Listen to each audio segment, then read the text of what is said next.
the whole center of it is focusing on the children. This has all been so difficult dealing with the pandemic and all the changes, but by digging deep and thinking of new ways to reach the kids, I think it builds hope for a better future. And that hopefully all this will be behind us, and then the kids will be stronger for it because we're building resilience in them and giving them tools that they need in order to be successful. And that's why we do it. I also think that by teachers not just thinking of it as individual students in their classroom, but thinking of it as they're reaching families directly of what the kids are bringing home that they're learning.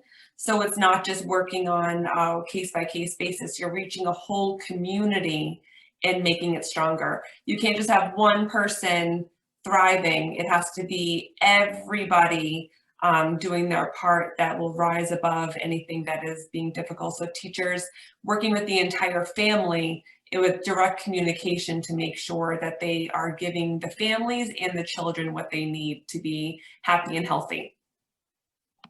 In the United States, particularly in the last few years, several years, we have tended towards nativism and an insularity rather than reaching out to our global neighbors. And I think that people who are going to be teachers need to have a sense of,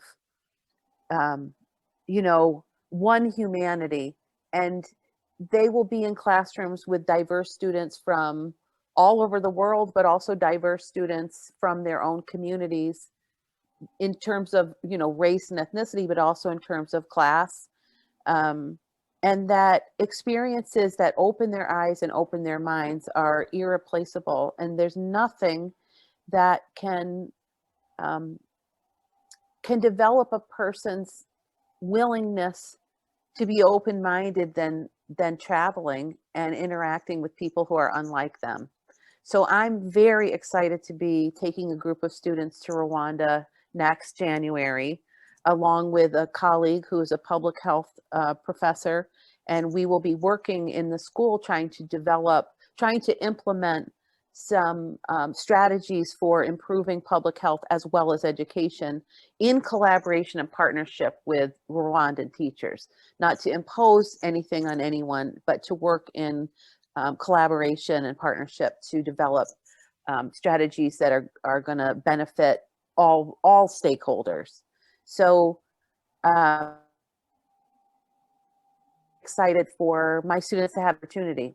And so that's why I'm doing this.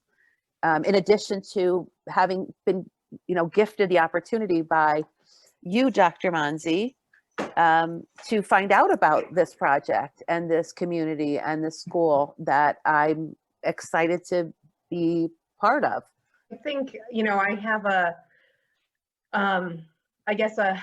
more unique, or not unique, it's very much like Manzi. I wouldn't be here if my father didn't do the best he could in his education in Egypt and immigrate here for better opportunities. My father was not rich at all in Egypt, and he felt the only freedom for him would be achieved if he was able to do really well in school. And so with his, lack of resources, he was able to do really well in school and find a path towards immigration. And that's why I'm here. So I think it's almost easy for me to care because that is my history. It's my personal history.